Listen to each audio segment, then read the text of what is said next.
any other activity but going to a simple tuition or school, their visibility and voice in not online spaces but overall, how it is getting affected. What is your view on this? Thank you for this question and thank you for the invite. And I would just take up from what Chitra said. Whatever happens in real world gets manifested more in the online world, and vice versa. If we also look at, she spoke about children who are vulnerable, girls obviously are, and if you look at people, say for example, if you have disabled women, it is much more manifested. Or if you come from the marginalized genders, it gets manifested further. If we look at it, and we were doing some kind of focused discussion with small women, business women, housewives who are doing business.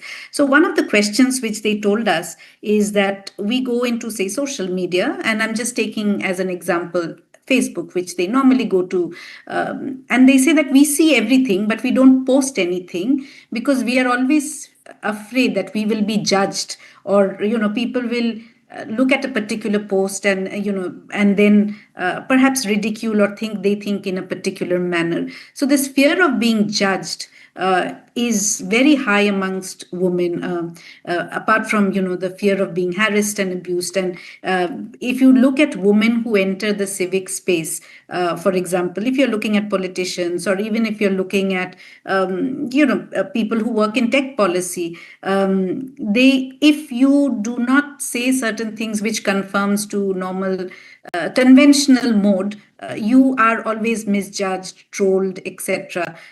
So that is a fear which always women have, and that discourages them from even speaking publicly or sharing their basic thoughts or expertise, or even engage in debates.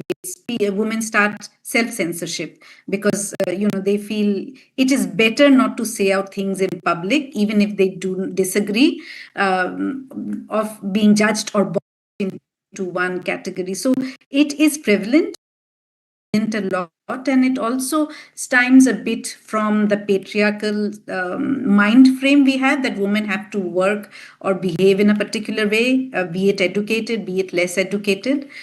So I think it needs radical shifts in mindsets, in way things are done. For example, if you have to have a panel, and you need to have, you don't want it to be a manel, you just bring a woman in as a tokenism. It happens.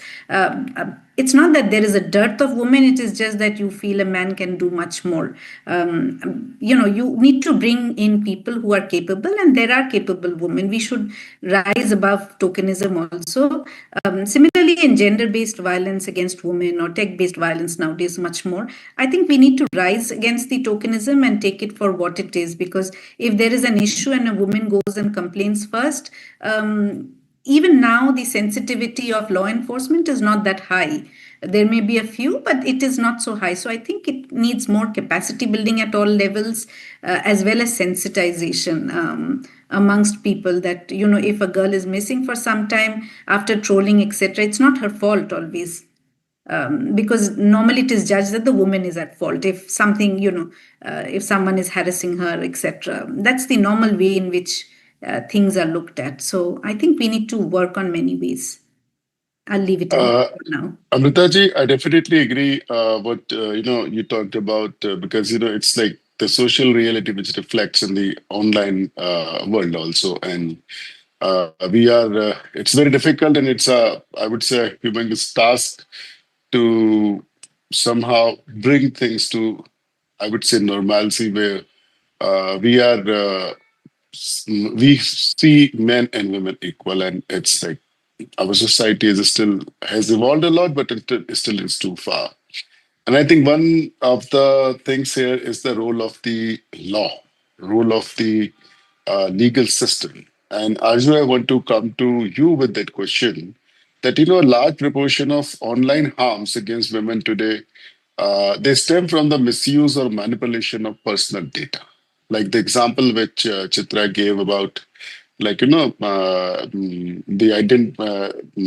Insta was she was tracked through her Insta ID, and this was absolutely a personal data. So, what kind of structural changes do platforms and regulators need to make to prevent these harms and ensure fast, predictable relief when they occur?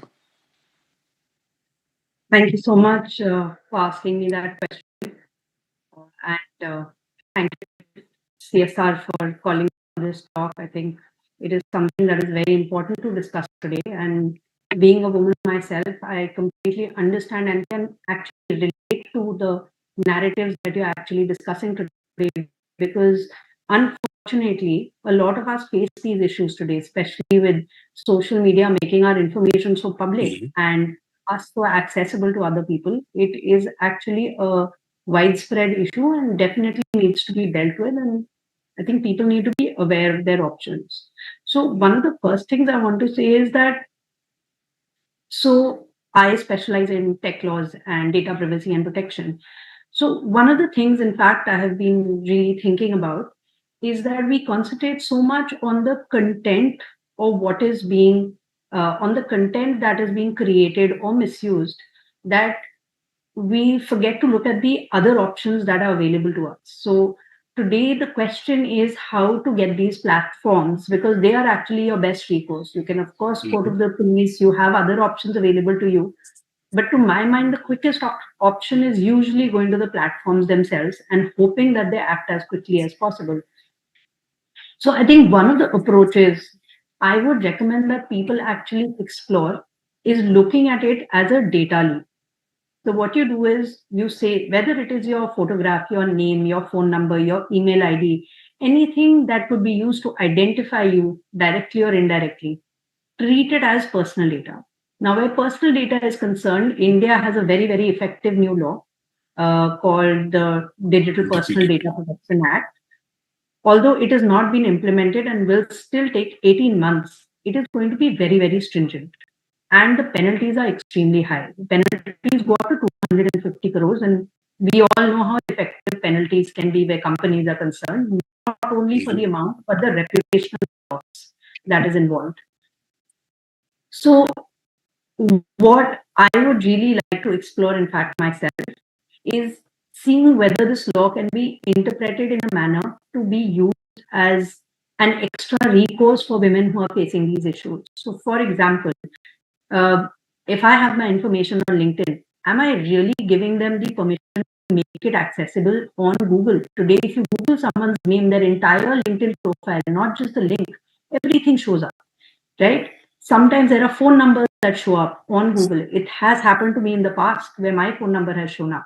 So, one of the things I think to do that I would personally really like to look into and is holding these intermediaries responsible for the fact that they do not have the necessary security measures in place to ensure that my data does not go beyond what I have actually given them permission for. If I have given them permission to put it on their social media, on their platform, I am not trying to make it public beyond that platform. So why is it treated as me making my data public in general? Right? So if someone picks up information from my profile, that's a separate part of it. But why aren't they doing enough to secure my data? Something that they have the responsibility to do. Why don't they have more measures in place to ensure that my information, my photographs cannot be altered? So there are a couple of things to be looked into here. You mentioned impersonation. Impersonation, unfortunately, so right now we function under the Information Technology Act. So there are different timelines given under the act. There is a certain, for certain harms, they have to respond within, I think it is either 36 hours or 72 hours. But that doesn't apply to impersonation. Why not? So for that, I would recommend while the timelines are longer under the DPDP, you go under the DPDP because your personal data has been leaked. And if the platform does not respond, again, I'm saying the timeline is much longer. But the thing is, over there, these platforms become liable and they will be forced to sort of buck up because they really have to take these issues more seriously. Then, one of the other, so what I'm trying to say is, right from the point of collecting data to protecting my data when it is being made available to these platforms, to the point where I go to them for taking action in case something happens. all of these have to be tightened quite a bit. So right now we have the IT. You have your, your different options available to you under BNS and BNSS, the erstwhile ITC, and I mean what was earlier known as ITC and CRTC. So you have your criminal laws available to you. You have recourse for digital harms available to you under the IT Act. But now, as a data principal, as an individual, I have the right to ask a platform to secure my data, to ask them where they have made my data available, whether they have made that data available to these people, and why they have not secured it. So either they have to inform me and take my consent to say where it is going to be made available, what they're going to secure, what they're not going to secure, where they're going to make it available. So all of these things will really help increase transparency in this regard.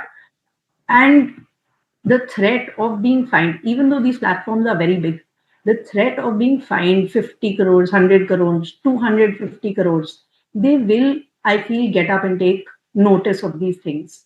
I think, Arzu, I Yes. want to stop you in between, sorry, because what you were talking is also, I want to elaborate on it a little bit more, because when we are talking about India's legal framework on for digital harms, and there are so many acts, as you just mentioned, DPDP, IT Act, and there are inconsistencies in between. Yes. What are the kind of inconsistency or gaps in the system, especially around when we talk about takedown obligations, grievance timelines, and clarity on who provides the relief, whether it's a platform, whether it's some service provider, whether it is some other agency. I wanted to briefly kind of, let us know about what are the few inconsistencies we should focus So under usual criminal law, you can obviously go to the police, you can file cases, those are the options available to you. But specifically under the DPDP, these companies will have to have a point of contact who you can approach to ask these questions about your data, to make complaints. And if they do not respond within this, so they have to acknowledge it within 24 hours, but they can take up to 90 days to resolve the issue, but they have to acknowledge it. And if you feel that it is not resolved to your satisfaction, you can approach the Data Protection Board of India, which is now being set up, to make a complaint or say that it hasn't been resolved to your satisfaction. Again, I am saying this should not be your primary recourse, but I do it is as an added measure. It is definitely something to look at. So the inconsistency, sorry, in short, is that people are expected to actually go through parallel hoops. You have to go through parallel mechanisms. You have different timelines. You have different people to approach. Someone is saying approach the police, then you approach the nodal officer. Now you're going to have to approach the data protection officer or the person who's responsible for data protection. So that is there. I wish there was a single track that was available to someone to make a complaint, but unfortunately there isn't. So we might as well use all the recourses available to us. So, Amrita ji, taking it from Arzu, I want to come to you around a similar thing. What enforcement mechanisms and platform accountability measures are currently lacking from your experience, and from your research, if you let us know. And if they are fixed, would they make existing laws more effective in protecting women online? Do you see some examples around that? Thank you, Manish. Actually, my first argument would be we have certain regulations and laws in place, but I think the main challenge is enforcement, as you say. Even the existing regulations which we have, are they enforced properly? Then the second thing which even Arzu was mentioning and which you also elucidated is the harmonization between the different regulations. And if we have a victim somewhere, are we expecting the victim to run pillar post, know everything, where to go, what to do? It's not easy. Even to report to a platform is not easy. Going to a police station and even reporting it is not easy. Even if you go to the National Cybercrime Portal and try to submit your request, it is tedious because the system throws you out in some time. If you're trying to, submit a complaint through that National Cybercrime Portal also, you cannot do the entire thing through the mobile. You have to use a laptop, computer, etc. So things are not for people to report. And in these kind of issues, while we have a 4 hours acknowledgement or resolution in 90 days, the entire ship sails somewhere else. So I think the gravity of the situation also needs to be looked. Of course, the IT Act has certain provisions which can be looked at. It's not the DPDP Act only. So I would say one is the existing laws, how are they implemented? That is one of the issues. The other thing, if you are talking about is how is the evidence collection and handling happening? For example, if we are having the takedown, can we also look at something like, having a gender responsive cybercrime team? You have women cyber cells, etc. But can we look at certain, those kind of mechanisms, or can we even look at how we can equip our law enforcement agencies with the necessary updated tools and training so that they can actually manage these kind of issues? You go to many police stations to even report it, they may not have the capability to even understand the magnanimity of the issue or how to handle it. So our police forces at all levels equipped? I'm not talking about a Delhi or a Mumbai or some specific place. Even in Delhi, you would not have all the True. as equipped to. So I think the equipping is important. And then the jurisdiction issue. Many of these harms which happen are also not local. In the cross-border jurisdiction issue, what do you do? So that time, obviously, you have MLAT doesn't work that ways. If you have bilateral relationships, who's going to look at it? Who's going to take it up? Because some of them reach that kind of issues. Even within a state and a center and police and the different departments, government departments, the synchronization or even talking between each other to expedite it is also something I think which needs more work. Obviously, we can have more regulations. The government is also looking at, how new technologies such as AI, etc., which is escalating these harms much more, can be regulated or contained. But I think even existing, we really need to look at where the gaps are and address them. We have regulations, but are those being implemented is my question first. We can improvise it, but let's correct what is wrong first. I agree with you. What you're saying, like the systemic and the systemic and legal and all the structural issues we definitely have with us. But Chitraji, I want to come back to you before that, to the more basic issue than that, which I'm talking about, the intersectional factors like caste, class, region, profession, age. How do they shape the vulnerability of women in digital violence? Can you bring an example from your work? Sure, Manishi, but I'm just like itching to just respond to your previous question also. I'm just going to be like very brief, but just to say that, I think there needs to be a single window approach. It cannot be like Amrita just mentioned that, you cannot have like, victim decide as to mujhe kahan jana hai. Matlab, mere sath ye, ek to I've had an abuse here and I have to figure out ki, where do I go and report? Everybody can create awareness.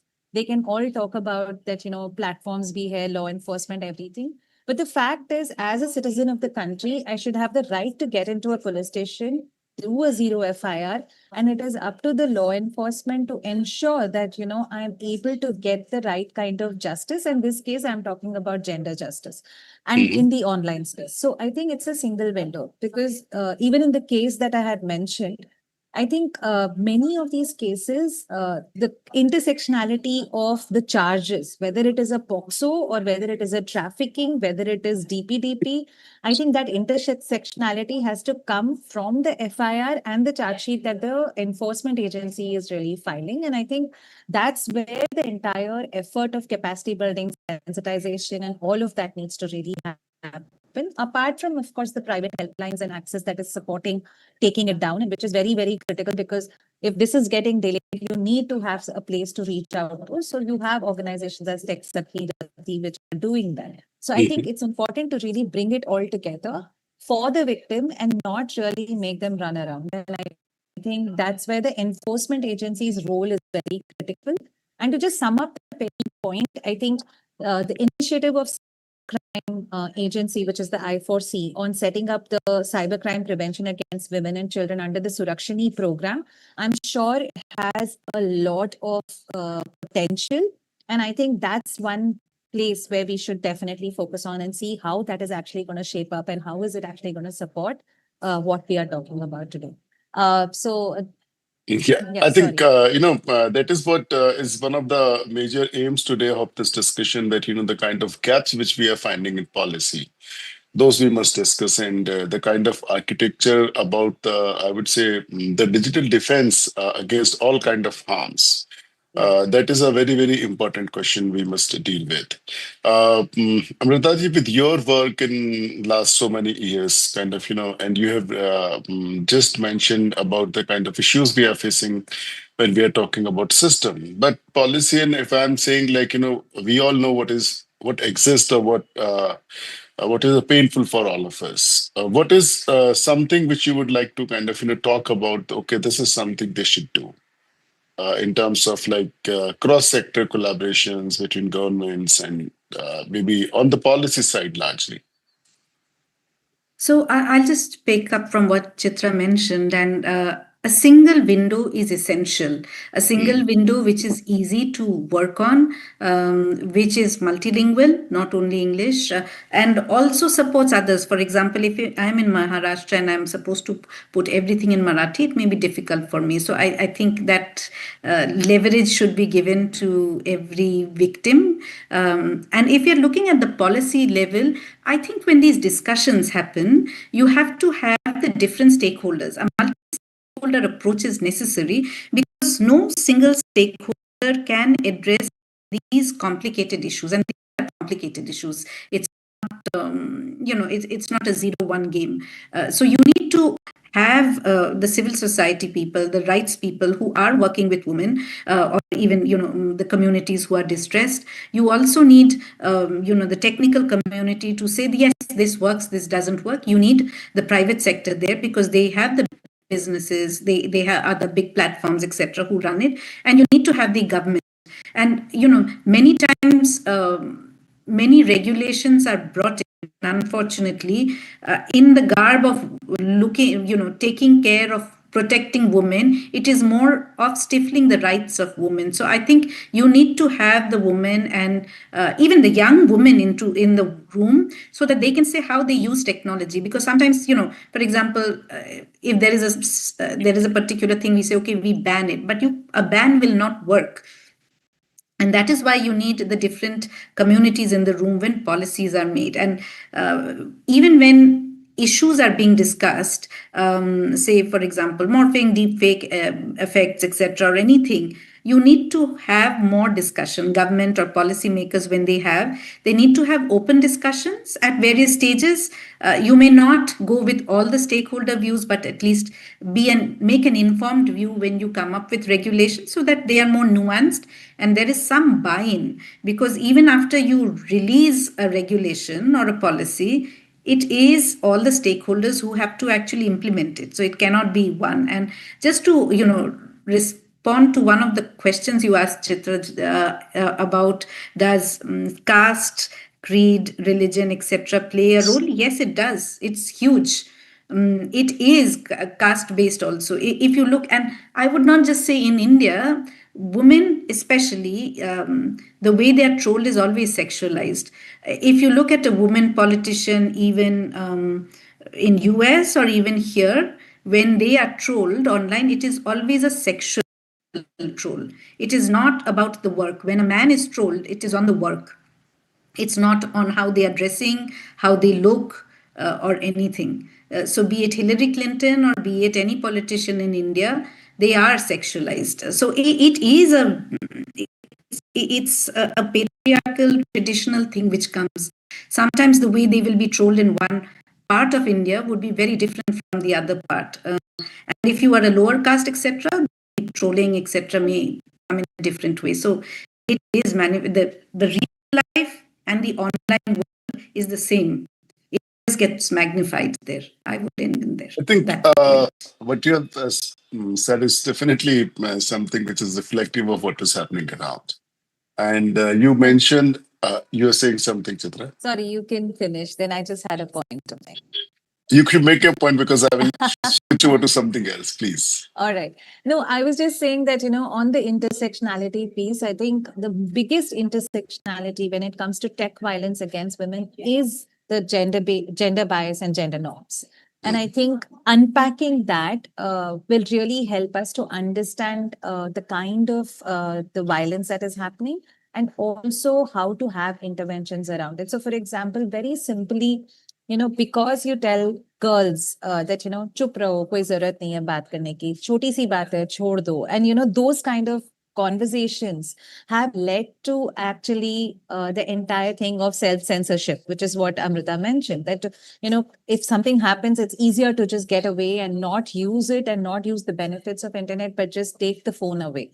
And the whole point about, say, for example, tracking women in the hub of protection, that, I'm surveilling you because, are you protected? Are you safe? And that's why I'm going to protect you by, having a tracker on you, to actually policing women in terms of their behavior, which is happening in the offline space. And that's what happens when it comes to, say, all the trolls that we spoke about. So I think control or power equations and the entire power parity of what we talk in the gender space is what actually is reflecting pretty clearly in the evolution of the kind of tech violence we are talking about.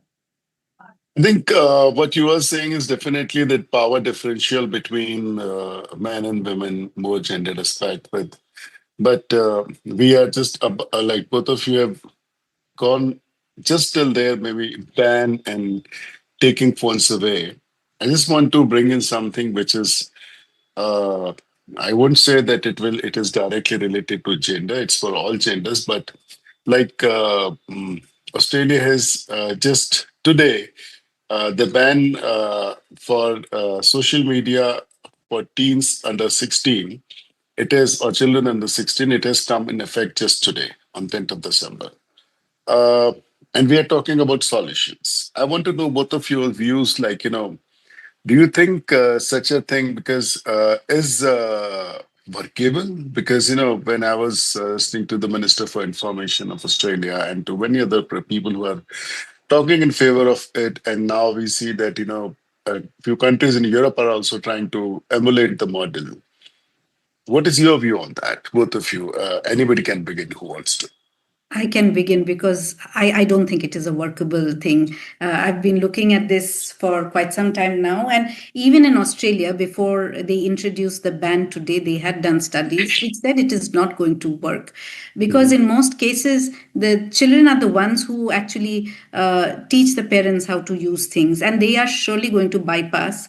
And, and there is a case which has been filed even in Australia challenging this. It's two teenagers who had done it. And there are several civil society organizations and rights-based organizations who have said that it is not going to work. Rather, it is going to push children to use illicit platforms or, go into anonymity and use.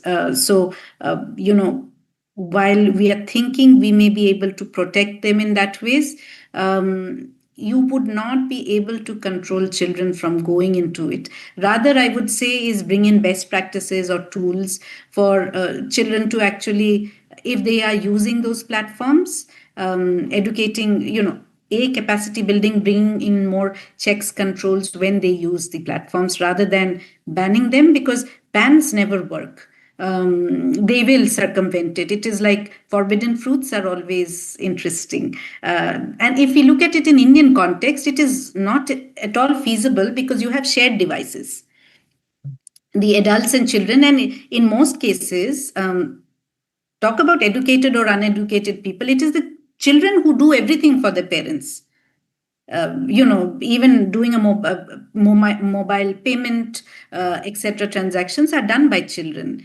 China had introduced the rule of, certain specific hours in which children can do gaming, Saturday, Sunday, 2 hours or something. How much has it worked? So I don't think with young people who are more tech savvy than you and me, that would work. And the most interesting part in India is, if you want to even think about it, is parents open a Facebook or an Insta account when a child is born. Whereas these accounts are supposed to be used from 13. So what are we even talking about? Even in Europe, while they're talking, Denmark gave a proposal, but it had been pushed back to some extent because they were asking more. They are debating. But I'm not sure it would actually work, because the kids they are digital natives. You can't expect them to go back on things. For example, the Australian ban also bans YouTube. And YouTube is used for many other things. You have a YouTube Kid also. So I'm not too sure. I would say I'm very pessimistic about the ban. That's not the way. It's not like you close the pipe and there'll not be any more water coming. What is your view of audit, Chitra?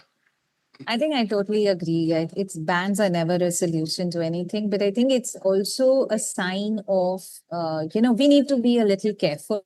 I think when a system is not able to address the key issues of safety by design, in terms of providing safety to children at the doorstep, I think such aggressive measures will happen. And, it's like, struggling to decide, what do we do to ensure something happens? You end up doing something like this. This definitely is not a solution. But I think what's really important in all of this is that, we have to build in awareness. We have to work with the policymakers. We have to provide the right kind of solutions and systemic solutions to be able to address it at the prevention level. And I think that's where, if we as a country, if we have to work, we should be working on, so that, because bans are never going to work, because we are still figuring out ways to find out age assurance and age verification. So, you can be still at 16-year-old and, you can be showing as an 18 and you can be online. So I think it's not going to work, and it's not a solution. And I think we need more smarter ways of regulation and policy to deal with this, because you cannot have children away from the internet.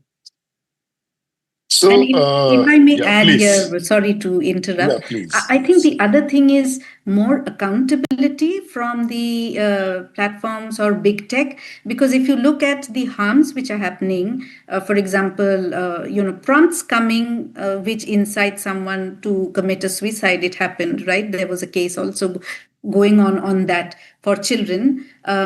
I think the accountability needs to be more there. These are new technologies which are coming in, and it's no one wants to do harm. But if there is some harm, you cannot overlook it. So I think more accountability, more transparency from the companies on how they are addressing these issues. And it's not easy for them also, I understand, but simultaneously they need to act, because their might is bigger than most countries today. So I think some amount of platform accountability is also needed, but I completely agree, capacity building at all levels, and an easy way to update that. Look, this is what is an issue in the platform. Many times, if you want to report even to these platforms, it's not easy.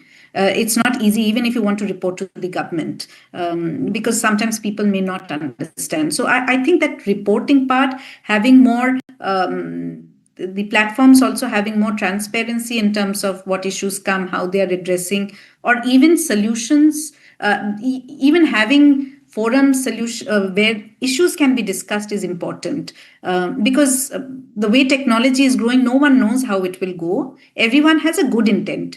But when these kind of things come, there is a need to acknowledge it, act on it. I think that is important. And we are seeing abuse of all kinds happening. And that is why, if governments are acting, as Chitra mentioned, they are acting due to a reason, because the number of cases of child abuse online, mental, physical, everywhere, is huge. It's growing day by day. It's not coming down. So they have to act in that interest. I think I want to come back to the our original, I would say original, but the focused discussion. One is about women and the digital safety, back from children and everyone else. And I want both of you to think about a little, and if you can advocate one immediate policy reform or institutional change that would meaningfully improve the digital safety for women in India, what it could be as a solution? Just maybe one thing which you feel that it might be a good start.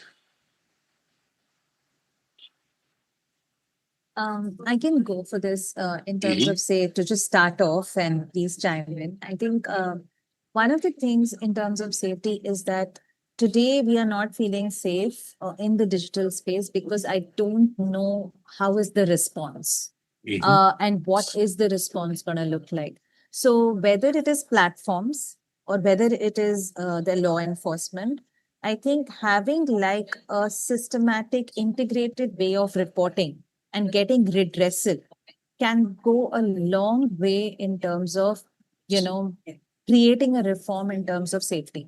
So if I Hmm. go through any kind of abuse as a woman in the online space, whether I report on the platform or whether I report to NCRP or whether I call 1930, I need a single response to say that, yes, noted and we are acting on it right now. So I think that policy reform needs to work, and that will require a multi-stakeholder approach of response where the platform, where the Ministry of Women and Child, where the Ministry of Home Affairs, all of them are really coming together to actually make that response mechanism happen. So if we can, as stakeholders in the system, really drive this messaging in terms of showing more case studies and positive case studies of response that is happening, True. I think we will definitely take this to the next level of saying that, women will feel, okay, I don't have to do a self censorship, but I know I have a way to actually reach out and get support. So I can be safe in the online space. So I think it's a reporting and redressal solution, which is critical. Uh, Amritaji? Yeah, I agree with her. I think the unified, simple report, non-judgmental reporting and redressal system is something which would work. If we have some existing system, we need to strengthen it further. I think that's the first way, and building capacity at all levels, that when there is distress or there is a harm which has happened, you need to leave your personal biases and work towards it, because many times we bring in our, those who are handling it bring in their bias. So I would say a single window, easy to report, non-judgmental reporting as well as redressal system. I think that would go a long way. That I think definitely what we all experience, uh, even like, as a common citizen, this redressal and reporting mechanism against any kind of abuse is something we definitely all face issues with. And particularly in this case, when you have so many stakeholders involved, if we are able to establish some kind of reporting and redressal system, which is as Chitra just said, that a single window thing or just one answer, okay, we are working on it, that could really be something more helpful. Yeah, And and just to add this, when this redressal system could have a review mechanism where you have different stakeholders who understand the system, and I don't mean just stakeholders, those who understand this system can review and come up with, look, these are the gaps which needs to be plugged, because no system can be foolproof. So it should also be have a questionable part where people can point out where the gaps are so that it can be addressed, which is very difficult in our current systems. No one likes to hear the bad things. no, I think definitely it is difficult, but I must also say that, this is more procedural and we are moving towards these things as we have kind of, somehow been able to close the gender gap in maybe in education, in a lot of sectors. I would say close in the sense that we have not been able to take it completely away, but definitely there are a lot of changes we are seeing at level of, it's not just the structure, but in society. We all are seeing this, and why I'm saying is a simple thing that one is we have to think positive about it. That things are definitely changing there. That is one thing. Thank you so much, both of you, Amritaji, Chitraji, and also Arzu, and Akanksha from CSR and CSR itself to be there. I must thank all of you to bring this topic on this important day, and for an association with IGPP. I'm thankful to all of you. Thank you. Thank you Akanksha? so Thank you much. so Thank you, much. sir. Thank Thank you. you. Thank you so much to the incredible panelists for joining us today. It was so great to hear all your insights, and it made us re-examine our experience in digital spheres, both as you and as advocates in this space who are trying to learn and grow and digital interactions more people who participate in it. There is so much food for thought here, and honestly, I hope we can have many more questions like this in the future. And IGPP for being such wonderful partners in this initiative. On behalf of the Center for Social Research, thanks once again to our incredible panelists, Chitra ji, Amrita ji, and Arzu, who've joined us despite their very busy schedules. As discussed before, we'll be releasing Building Real Digital Defense Toolkit soon on our LinkedIn and other social media platforms. Please stay connected with us for that resource and for future initiatives, and hope we can continue doing this critical work together. Thank you so much. Thank you. Thank you so much. Thank you so much. Bye.